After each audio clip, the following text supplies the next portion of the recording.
Assalamualaikum warahmatullahi wabarakatuh. Izin memperkenalkan diri, saya Dia Sepia Marsya Patami dengan NIM 22501911134 dari kelas D.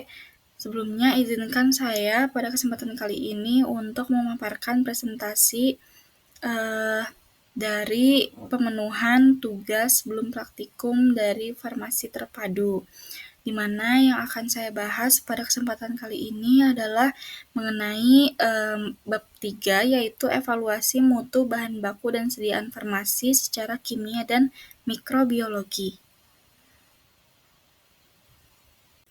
Adapun capaian pembelajarannya, di mana diharapkan mahasiswa ini nantinya yang pertama dia mampu untuk mengumpulkan data dan informasi terkait evaluasi bahan baku dan sediaan farmasi secara kimia dan mikrobiologi. Yang kedua, mampu melakukan penetapan masalah terkait evaluasi bahan baku dan sediaan farmasi secara kimia dan mikrobiologi. Yang ketiga, mampu melakukan penyelesaian masalah terkait evaluasi bahan baku dan sediaan farmasi secara kimia dan mikrobiologi. Yang keempat, mampu melakukan pengolahan data terkait evaluasi bahan baku dan sediaan farmasi secara kimia dan mikrobiologi. Dan yang terakhir, mampu melakukan pencatatan dan pelaporan terkait evaluasi bahan baku dan sediaan farmasi secara kimia dan mikrobiologi. Yang pertama kita bahas yaitu ada pendahuluan, di mana sesuai dengan judul bab yang di awal tadi gitu ya.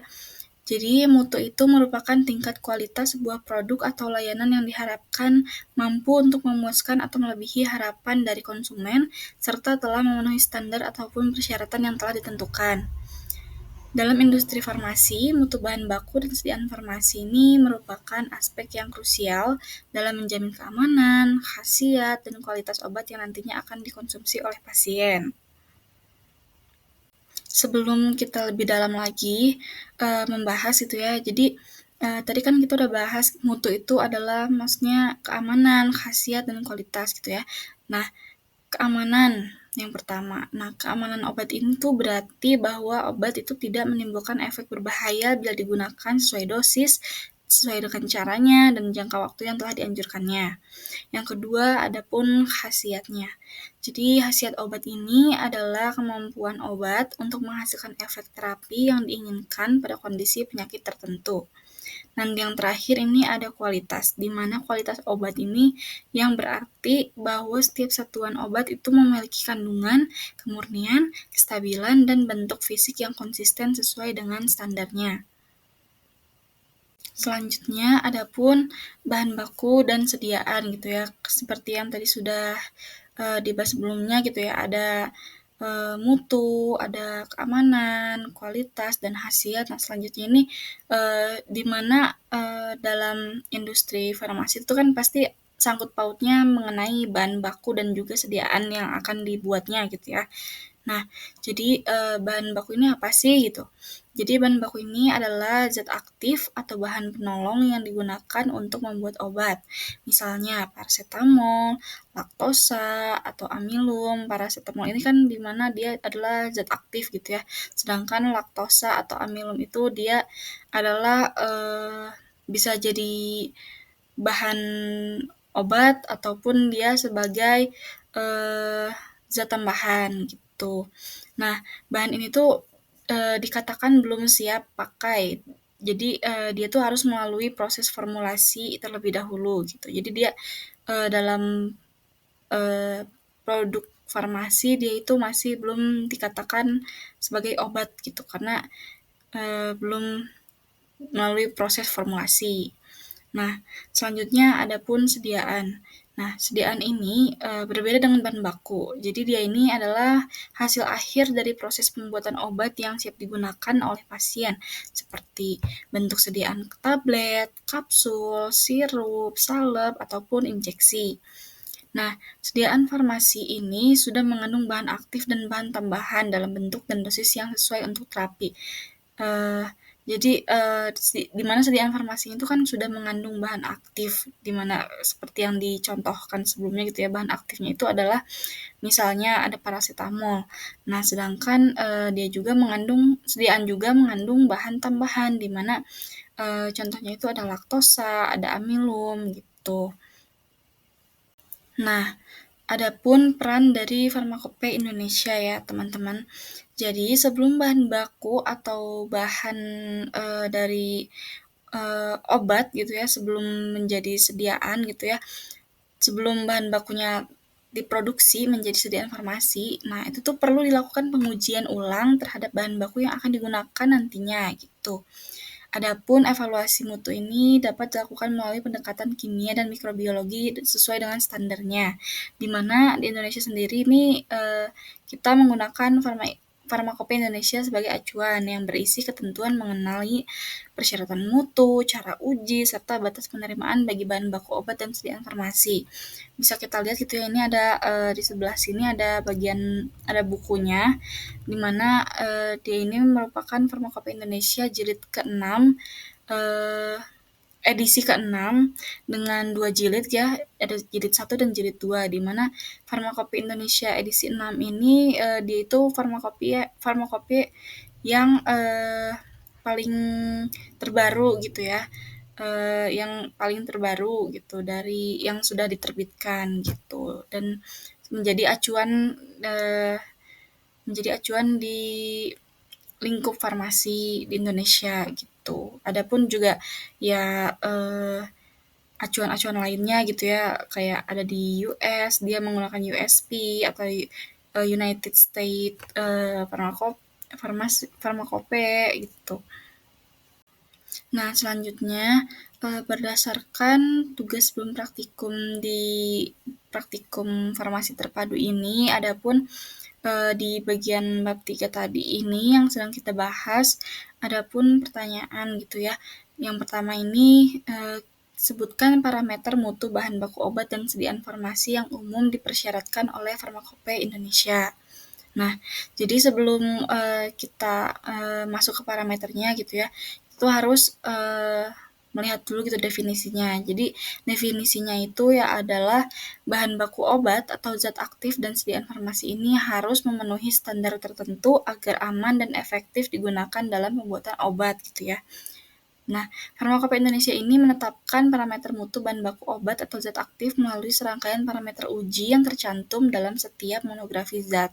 Di antaranya, yang pertama ada uji identifikasi, yang kedua ada kemurnian, yang ketiga kadar zat aktif, yang keempat ada uji sifat fisikokimia, yang kelima ada uji cemaran, dan yang keenam ada uji stabilitas. Di mana akan kita bahas di slide selanjutnya, satu per satu. Nah, yang pertama akan kita bahas dari parameter mutu bahan baku ini. Yang pertama ada uji identifikasi gitu ya.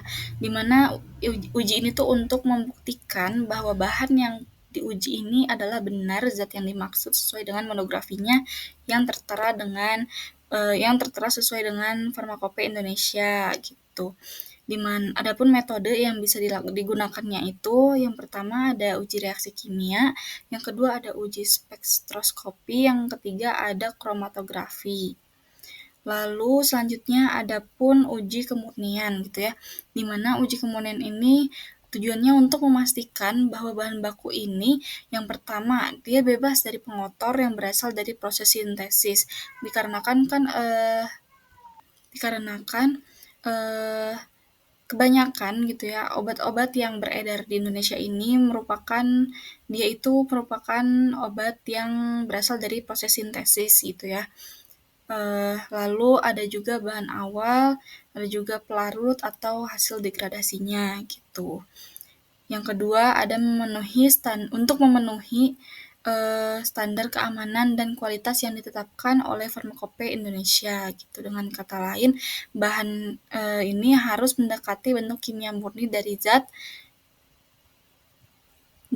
aktif yang dimaksudnya gitu. Nah, yang selanjutnya adapun parameter mutu bahan baku yang akan dilakukan atau diuji ini berdasarkan Farmakope adapun kadar zat aktifnya. di mana, tujuannya itu untuk menentukan konsentrasi atau persentase dari zat aktif yang sebenarnya. Di mana ada pun metode-metode yang bisa kita gunakan gitu ya, metode yang umum, itu yang pertama ada titrimetri, di mana titrimetri ini, kita bisa menggunakan asam basa, titrasi redoks, atau titraksi kompleksometri, dan masih banyak titrasi lainnya. Terus ada pun menggunakan spektrofotometri UV visible, dan terakhir kita bisa menggunakan kromatografi atau HPLC yang paling sering dipakai gitu. Nah, selanjutnya juga ada pengujian atau uji sifat fisikokimia, di mana tujuannya ini untuk menilai karakteristik fisik dan kimia bahan aktif untuk memastikan konsistensi mutu dan kelayakan formulasinya. Di antaranya itu ada organoleptik, titik lebur atau titik didih, kelarutan, baik dalam pelarut air atau pelarut organik, ada pun ukuran partikel, lalu ada uji higroskopis, di mana kemampuan bahan baku ini tuh menyerap air gitu. Ada juga bobot jenis atau densitasnya, dan terakhir ada reaksi terhadap reaksi kimia tertentu.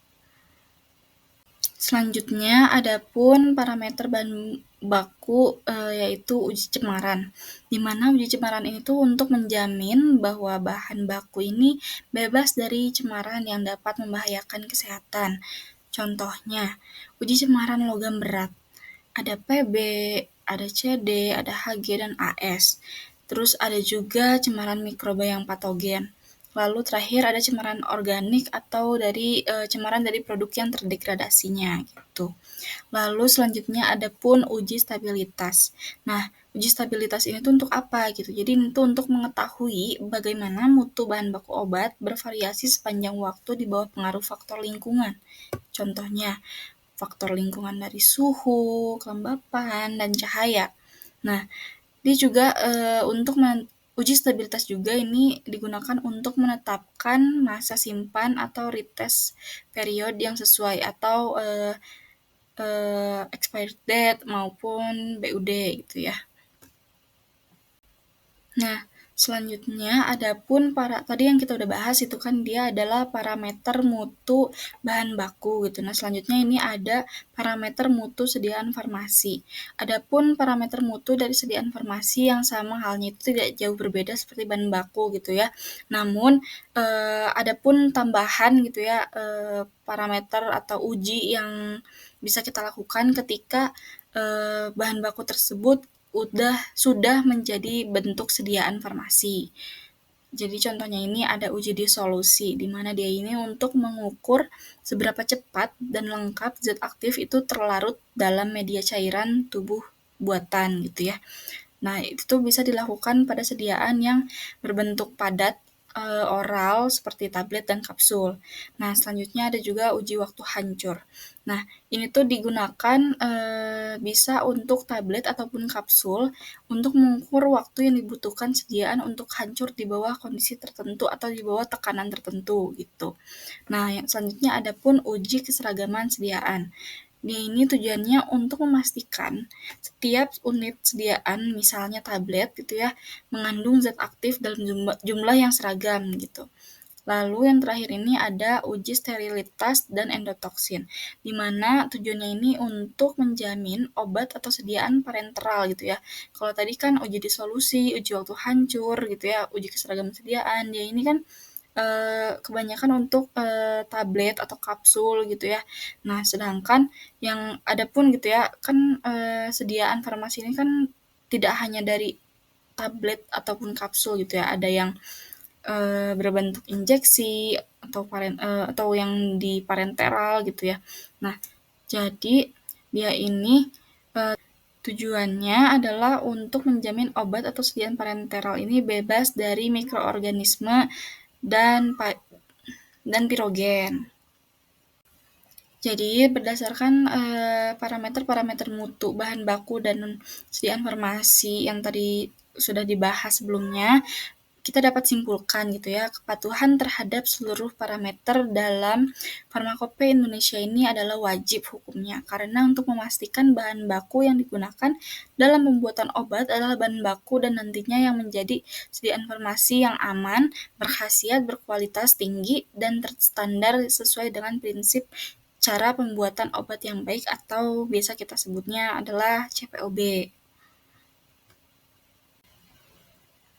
Nah, selanjutnya yang akan kita bahas ini ada soal kedua.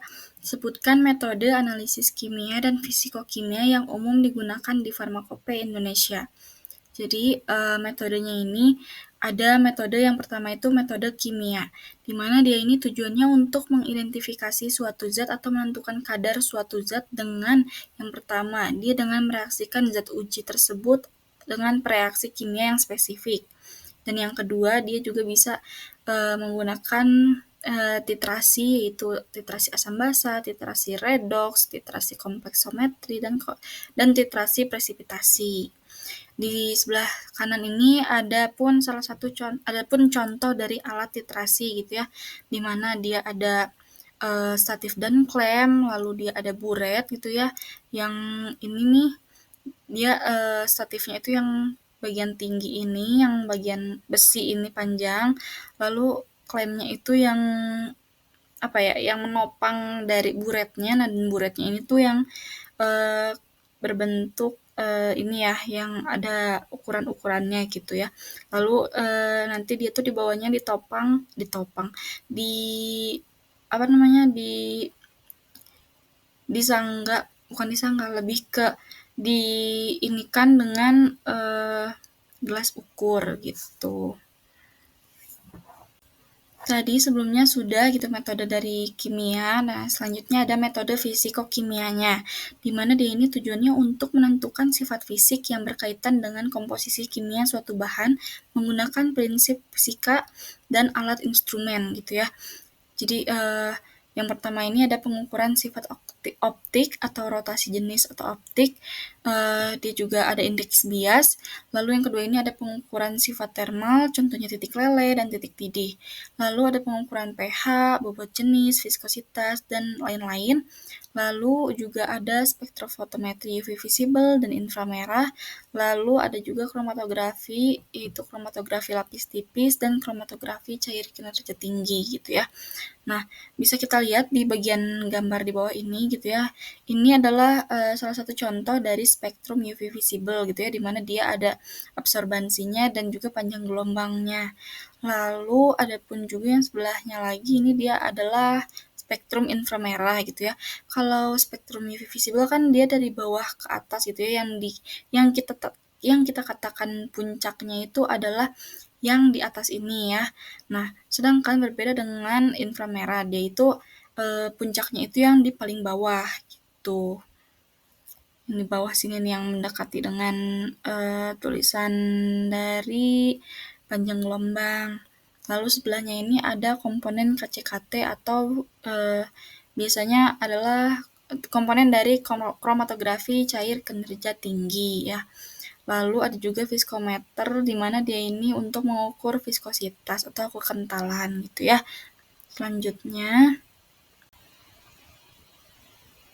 Lalu selanjutnya ada yang ketiga adalah sebutkan pengujian mikrobiologi yang dipersyaratkan di Farmakope Indonesia. Jadi sebelum kita menyebutkan apa saja metode-metode pengujian mikrobiologi ini, jadi yang pertama adalah kita ke pengertiannya dulu gitu ya. Jadi pengujian mikrobiologi ini merupakan salah satu komponen yang terpenting dalam pengembangan zat dan produk obat farmasi, di mana tujuannya ini untuk memastikan keamanan bahan baku maupun sediaan farmasi telah memenuhi standar, karena obat-obatan ini sangat penting, terutama untuk pasien yang mungkin sudah rentan dan beresiko untuk terinfeksi gitu ya. Yang pertama, kita masuk ke contohnya. Yang pertama ada uji sterilitas, di mana dia ini tujuannya untuk memastikan produk steril ini tuh benar-benar bebas dari mikroorganisme hidup. Untuk metodenya dia bisa menggunakan filtrasi membran atau penanaman langsung ke dalam media. Contohnya ada fluid thioglikolat medium, dia itu dengan suhu 30 sampai 35 derajat Celcius selama 14 hari. Ada juga metode soybean kasein di gas medium, yaitu dia diinkubasi selama 20 sampai 25 derajat Celcius dalam waktu 14 hari gitu ya. Nah, di mana hasil yang diharapkannya atau yang kita inginkannya itu diharapkan tidak ada pertumbuhan mikroba atau media tersebut tetap jernih gitu ya. Di sebelah kanan ini ada pun contoh dari filtrasi membran gitu ya untuk uji sterilitas. Nah, yang kedua ini ada uji cemaran mikroba, di mana tujuannya ini untuk menentukan jumlah total mikroba dan memastikan tidak ada mikroorganisme patogen gitu ya dalam produk yang kita buat. Bisa menggunakan metode yang pertama itu ada total plate count atau TAMC atau angka lempeng total gitu ya, di mana dia ini untuk menghitung jumlah bakteri aerob dengan plate count agar dengan suhu inkubasi 30 sampai 35 derajat Celcius selama 3 sampai 5 hari. Adapun total yeast and mold count atau TWMC untuk menghitung kapang dan kamir dengan saboraud dextrose agar dengan suhu inkubasi 20 sampai 25 derajat Celcius selama 5 sampai 7 hari. Lalu adapun uji patogen, di mana dia ini menggunakan media yang selektif untuk mendeteksi E. coli, Salmonella, S. aureus, P. aeruginosa, dan juga Candida albicans, di mana hasil yang diharapkan atau yang kita inginkan itu jumlah koloninya tidak melebihi batas Farmakope Indonesia dan tidak ada mikroba patogen yang terdeteksi. Ini ya bisa kita lihat, nah itu tuh ada gambar di yang sebelah kanan yang pertama ini, dia ada gambar yaitu menggunakan metode total plate count ya. Jadi dia tuh jumlah koloni yang ada di dalam media agar ini yang warna bening ini, kita hitung menggunakan alat gitu ya. Dihitung satu persatu, ini bentuknya seperti pensil, seperti pulpen gitu ya. Jadi kita tinggal ini saja pilih saja sesuai dengan kotak-kotak ini ya. Lalu yang ketiga ini ada uji endotoksin bakteri, di mana tujuannya itu untuk mendeteksi endotoksin dari bakteri gram negatif pada produk parenteral, di mana bisa menggunakan metode yang pertama ini ada metode gel clot, ada juga turbidimetri atau chromogenik metode gitu ya. Nah, di mana hasil yang kita inginkannya itu adalah tidak adanya pertumbuhan mikroba, jadi medianya itu tetap jernih. Baik, selanjutnya ada pun rangkuman dari beberapa instrumen. Yang pertama itu ada spektrofotometri UV visible, di mana prinsip metodenya itu berdasarkan pengukuran penyerapan atau absorpsi cahaya di daerah UV atau visible oleh suatu molekul. Lalu ada pun syarat sampel yang dapat dianalisis dengan metode tersebut atau metode spektrofotometri UV visible ini yaitu sampel yang berbentuk larutan, umumnya jernih dan bisa menyerap cahaya, memiliki gugus chromofor atau aromatik. Adapun selanjutnya prinsip analisis kualitatif dari spektro UV ini, di mana untuk menentukan panjang gelombang maksimum atau lambda maksimum suatu zat dan membandingkannya dengan baku pembanding. Lalu kita selanjutnya beralih ke spektrofotometri inframerah, di mana prinsip dari metodenya itu adalah berdasarkan serapan radiasi inframerah oleh ikatan molekul atau vibrasi molekul atau yang bisa kita sebut itu getaran gitu ya. Vibrasi itu getaran. Lalu syarat dari sampel yang dapat dianalisis dengan metode spektrofotometri inframerah ini adalah sampel yang berbentuk padat, bisa juga cair atau gas yang dapat menyerap radiasi IR gitu ya atau inframerah. Sedangkan kan tadi di spektrofotometri UV visible ini dia harus berbentuk larutan. Jadi kalau misalkan sampel kita berbentuk padatan, namun kita ingin mengujinya dengan menggunakan spektrofotometri UV visible, itu bisa kita larutkan terlebih dahulu sampel uji kita gitu. Lalu Prinsip analisis kualitatif dari spektrofotometri inframerah ini adalah identifikasi gugus fungsi berdasarkan posisi serapan inframerah. Selanjutnya ada kromatografi cair kinerja tinggi atau KCKT dengan prinsip metodenya pemisahan senyawa berdasarkan interaksi antara fase diam dan fase gerak cair. Syarat dari sampel yang dapat dianalisis dengan metode tersebut itu adalah sampel yang harus larut sempurna dalam fase gerak atau dia itu harus larut sempurna sebelum diinjeksikan ke dalam alatnya gitu. Dan dia itu tidak merusak kolom, juga stabil selama pemisahannya. Lalu adapun prinsip analisis kualitatif dari KCKT ini adalah membandingkan waktu retensi atau time retention puncak zat uji dengan TR atau time retention puncak baku pembanding. Kita beralih ke KLT atau kromatografi lapis tipis, di mana prinsip metodenya ini adalah pemisahan senyawa berdasarkan perbedaan kepolaran atau perbedaan polaritas di atas lapisan tipis atau lempeng. Syarat dari sampel yang dapat dianalisis dengan metode ini adalah sampel harus dapat ditotolkan dalam bentuk bercak kecil dan larut dalam pelarut penotol. Dan juga dia harus memiliki perbedaan polaritas yang cukup, itu karena berdasarkan dengan prinsipnya gitu. Dia kan pemisahan berdasarkan polaran.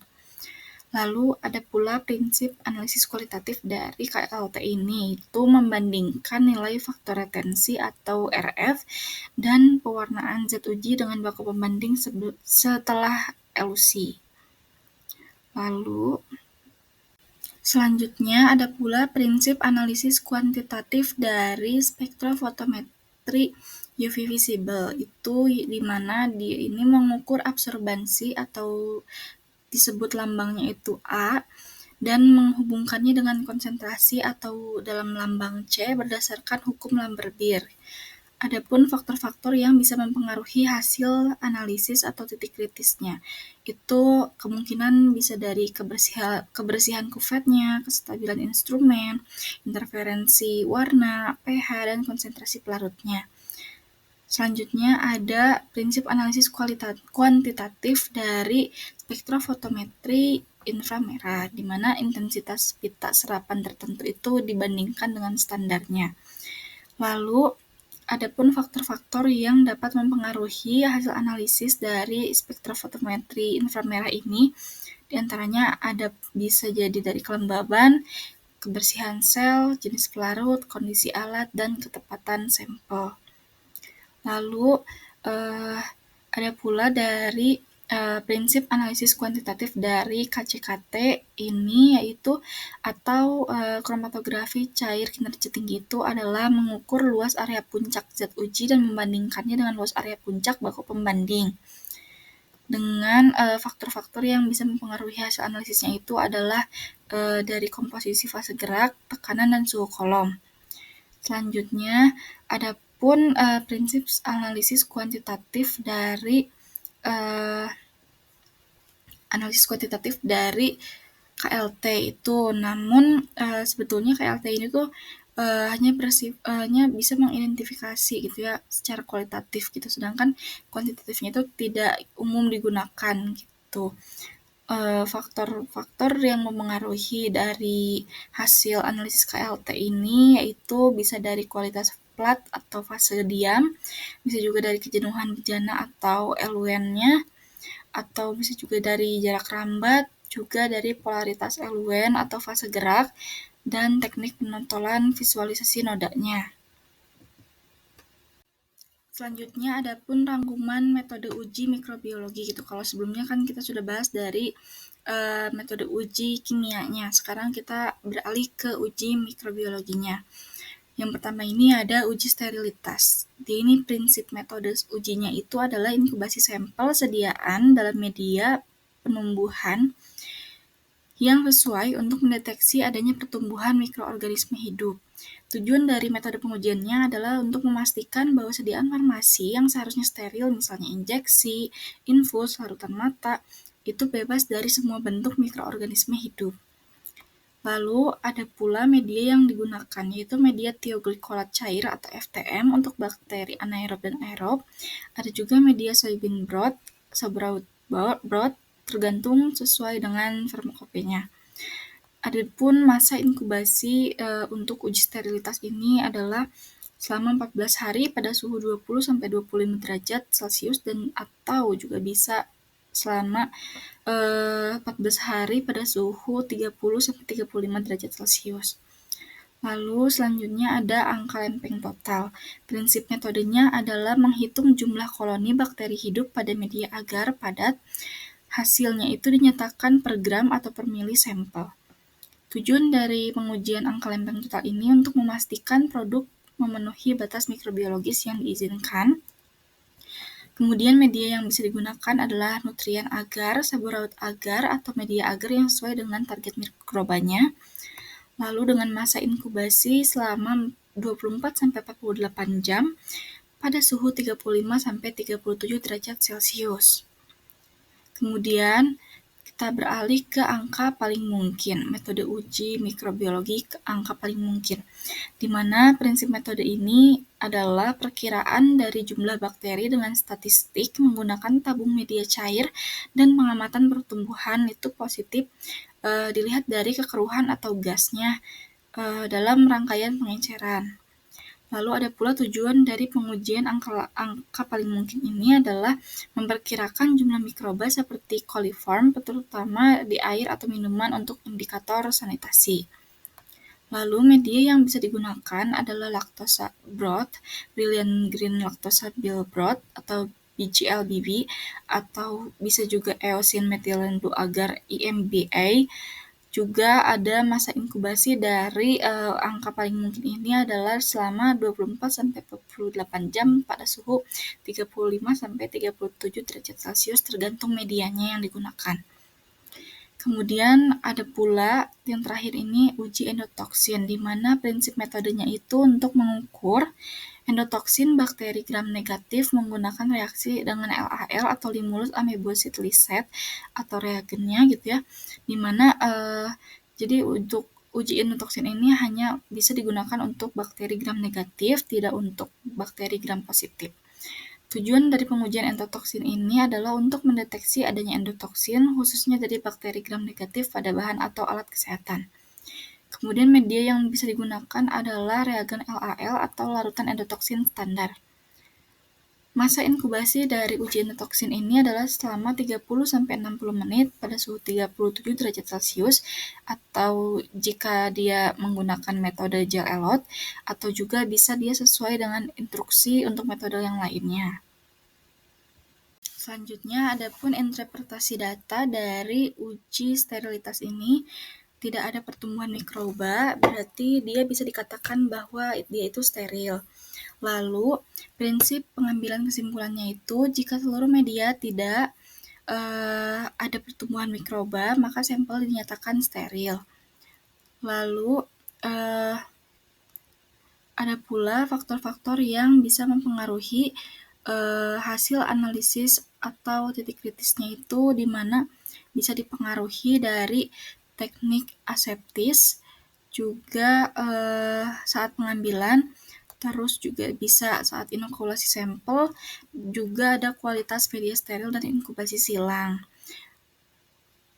Selanjutnya ada interpretasi data dari angka lempeng total, di mana jumlah koloninya itu 25-300 dan atau 30-300 per plate, dihitung sebagai nilai ALT atau CFU.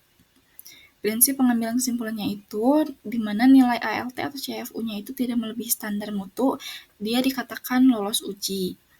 Selanjutnya, faktor-faktor yang mempengaruhi hasil analisis dari angka lempeng total ini adalah pengenceran sampel yang tepat, homogenisasi, kualitas media agar, dan waktu inkubasi. Selanjutnya ada interpretasi data dari angka paling mungkin, di mana jumlah tabung reaksi positif dibandingkan dengan tabel untuk perhitungan jumlah mikroba. Lalu, prinsip pengambilan kesimpulan dari angka paling mungkin ini adalah nilai MPN dari tabel dibandingkan dengan standar. Jika di bawah batas tersebut, maka dia dikatakan lolos.